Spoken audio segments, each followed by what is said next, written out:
Ce résumé est l'œuvre de M. Guisset, l'espace nord-américain. Population, ville et société. La leçon.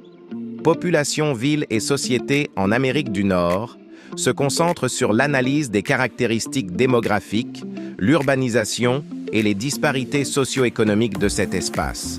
L'Amérique du Nord compte environ 500 millions d'habitants, marqués par une diversité ethno-raciale due à l'immigration. Les Blancs, 60%, dominent économiquement et numériquement, tandis que les Latinos, 20%, forment la minorité la plus forte. Les Noirs, 9%, les Asiatiques, 8% et les Amérindiens, 2,5%, composent le reste de la population. La répartition démographique est inégale. Le Mexique est le plus densément peuplé, 64 habitants par kilomètre carré, suivi des États-Unis, 36 habitants par kilomètre carré, et du Canada, 3 habitants par kilomètre carré. Les régions côtières et les grands lacs sont les plus peuplées, tandis que les déserts et le nord canadien restent faiblement peuplés. Le taux de croissance démographique est faible au Canada et aux États-Unis, entraînant un vieillissement de la population, tandis que le Mexique connaît une forte croissance. L'urbanisation est très avancée, avec des taux dépassant 75% dans chaque pays. Aux États-Unis, on observe une forte métropolisation et l'apparition de mégalopoles, notamment sur la côte atlantique et dans la région des Grands Lacs.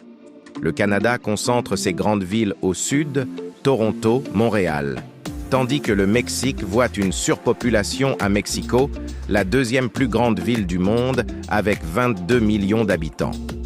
Enfin, les sociétés nord-américaines sont marquées par d'importantes inégalités sociales, la pauvreté affectant surtout les Noirs et Latinos aux États-Unis et les Amérindiens au Canada.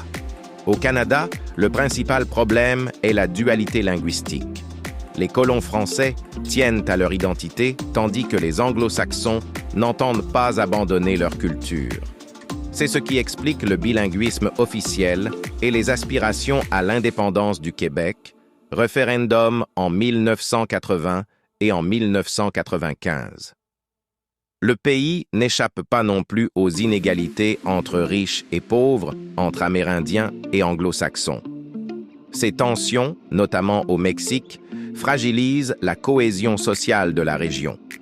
En conclusion, on peut retenir que la population de l'espace nord-américain se caractérise donc par des comportements démographiques contrastés, une grande diversité raciale et une forte urbanisation.